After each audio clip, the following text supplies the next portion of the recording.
talking about something that I haven't talked about a lot. A recent release.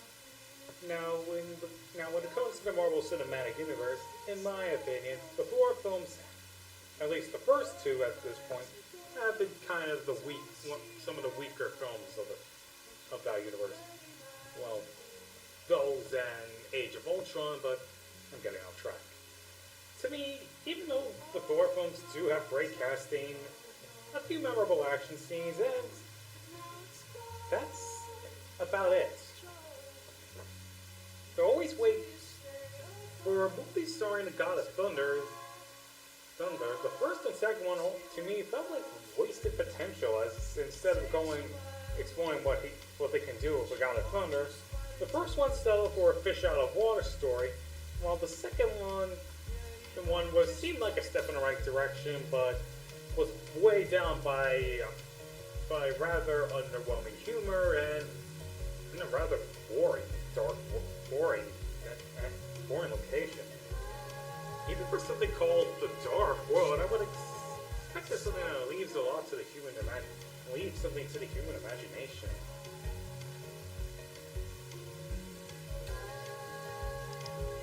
Now, Thor Ragnarok, on the other hand, took the issues from the first two Thor films, threw them out, and said, okay, you guys weren't satisfied with the first two Thor films? Well, let's get it right. Third time's the charm, after all. And that's what we got today. Now, in terms, going into the story, picking up after where the second film sort of left off, Thor comes back to Asgard only to find out that Loki, his brother, has been posing as the king, Odin/their father, because he went missing at the end of the second film. After a talk with the cameo we'll get to later, the two eventually discover that Odin was about to die, but before that warns them that someone he sealed a long time ago, their firstborn sister Hela, played by Kat Blanchett, I said that right, came out of her prison and is ready to, what else, take over Asgard.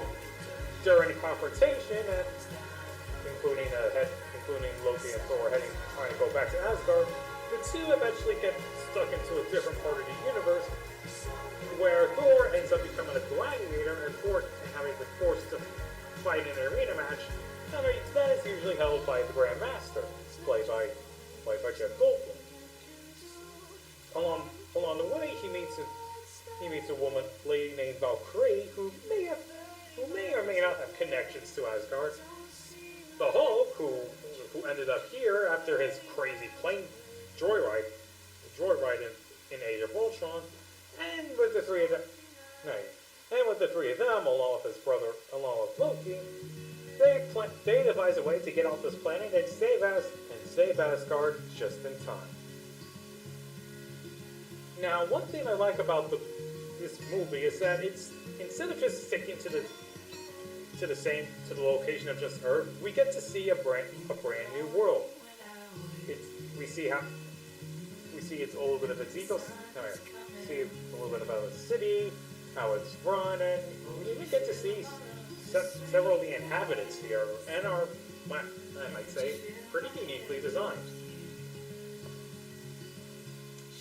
This one rock monster, voiced by the director himself, is a particular highlight in terms of the design department.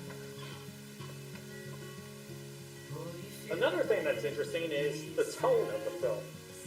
Instead of being a little bit more like what the first two Thor films are, which were a bit semi-serious with a bit of humor here and there, this one has more of a tone of a buddy comedy film, but in a good way. And that tone does sort of benefit the character interactions. Like Thor and Loki having this sort of love-hate brother relation. Thor and Hulk having this nice sort of long time no see vibe, and as it kind of feels like old friends getting together once again. Especially even the interactions where the Hulk turns back into Bruce Banner and does lead to nice moments, humorous moments. and even the and even Thor's relation with banter with Valkyrie, and the few banters he gets with the Grand Master do lead to some fun moments. And as you can tell, the humor is definitely a big highlight. But not just along with the aforementioned character interaction moments, there's also a funny callback from the first Avengers regarding which, if you've seen the movie, you know what I'm talking about in the gladiator fight.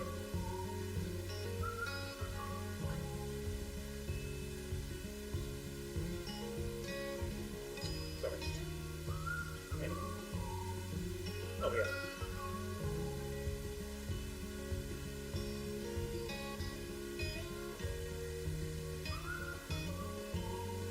Oh yeah. Sorry about that pause.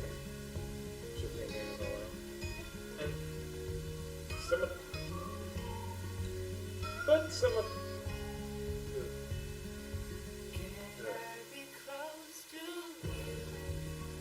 I apologize. I do have some notes right here, but I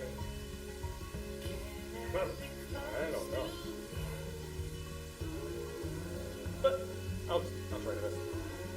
Anyway, one of the few positives about the earlier Thor films that is still intact here, which are the performances. Hemsworth, of course, manages to capture both the bold and even some of the cocky side of Thor. Hiddleston, of course, does a good job as getting the mischievous sides of Loki down. Mark Ruffalo does a nice balance of going from the wormy scientific aspect of Bruce Banner, but also does a good job with the vocal performance of Hulk. And of course, the CG animators that worked on the Hulk do also deserve a bit of credit for that as well. Jeff Goldblum, how could you go wrong with him? And then we have Tessa Thompson as Valkyrie, who I'm pretty sure, without a doubt, would be the highlight for most people. Right from her introduction, where she made me laugh pretty hard, and that sort of continues throughout the movie. But we also, at the same time, get to know her backstory and why she acts like this.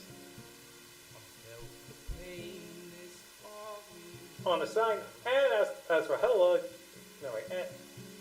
Kate Blanchett, meanwhile, does an okay job as Hela. There's not much to say about her, considering that we don't focus that much screen time on her, performance-wise, or even character-wise, for that matter. But she does do a good job with being menacing and having a few comedic moments here and there. With her wardrobe, though, I don't know. Ashi's mask from Samurai Jack kind of fits there, kind of complements the horns a little too well, if you ask me. On a side note, I probably should have talked about the characters before I get into the actors. About the actors, but they are what they are, and they still. But it is nice to see the growth. It's clear that there's a bit of a growth with the people Thor interact with. I mentioned Valkyrie having eventually revealing our past, but we get to see how Thor and Loki start to warm up to each other a bit, even if they still have that sort of begrudging "I don't trust you" attitude to each other. And of course, Thor and Hulk being paired up is pretty good, and it is an interesting contrast, but also similar at the same time, since both are pretty brash. They both don't really think things through, but at the same time, literally one encompasses all, not thinking ahead all throughout, while the other one has a little bit of that in them.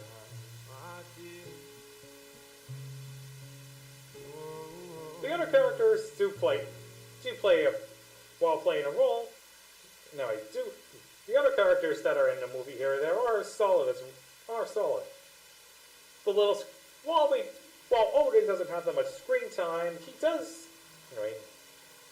You know, he does present himself as does why he was a good leader to Asgard. Idris Elba is Heimdall, played by Idris Elba, doesn't appear that much in the movie.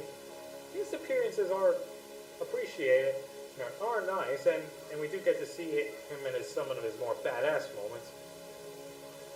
Scourge, one of the newer characters in the film, is one of the more fascinating ones.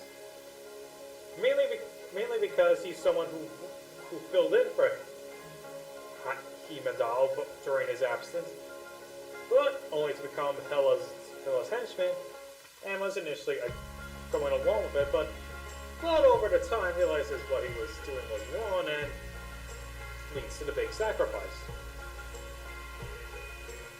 Now, I mentioned there was a cameo in the film before, which was with Doctor Strange, and while it does lead to some humorous interactions with Thor and Loki, and it at the same time was a bit underwhelming. And not just because they reused the clip that was used in the post-credit scene of the Doctor Strange movie, but other than telling them about where Odin was in, Strange didn't really have that much points in the movie. The Stan Lee cameo I would even go far as to say, had more of a point, and that was meant to be the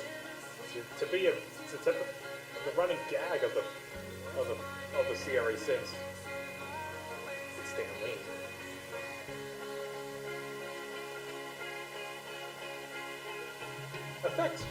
Effects-wise, it really is astounding. I mentioned before how the people who worked on the motion capture, the animation of the Hulk was top notch, but the rest of the effects are not that far, are impressive as well. The background in the new planet, which name I forgot, but whatever, was gorgeous as hell. Despite, even if it is a bit muddy, it's still nicely rendered.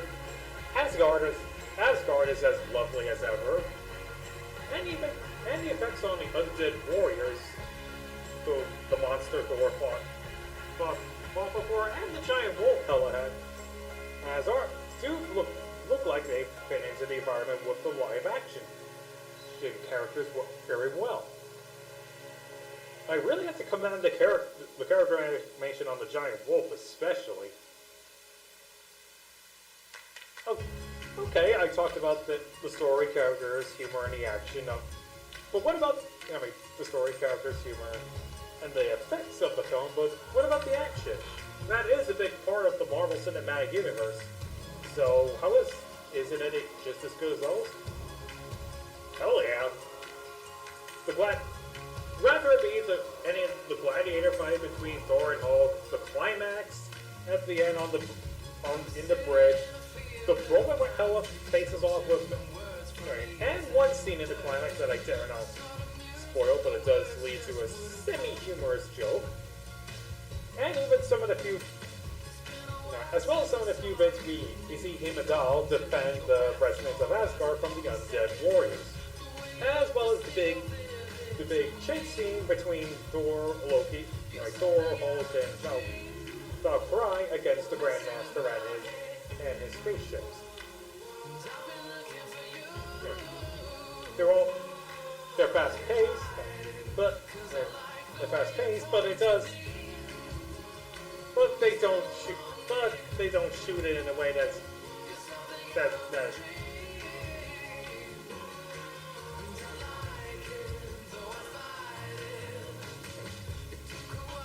the action is fast paced for sure, but it is nice that the filmmakers don't resort to the shaky cam method and instead just keeps just keeps the action a bit of somewhat steady, with maybe an occasional slow-mo here and there, or a nice visual shot of what the shot of something.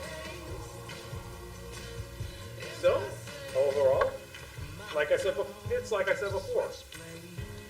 Ragnarok is the best is a textbook example of third time's the charm, and it definitely deserves a lot of the praise for being considered the best Thor film. With it being funny, having the great action we expect from the Marvel Cinematic Universe films at this point. No, just finally seeing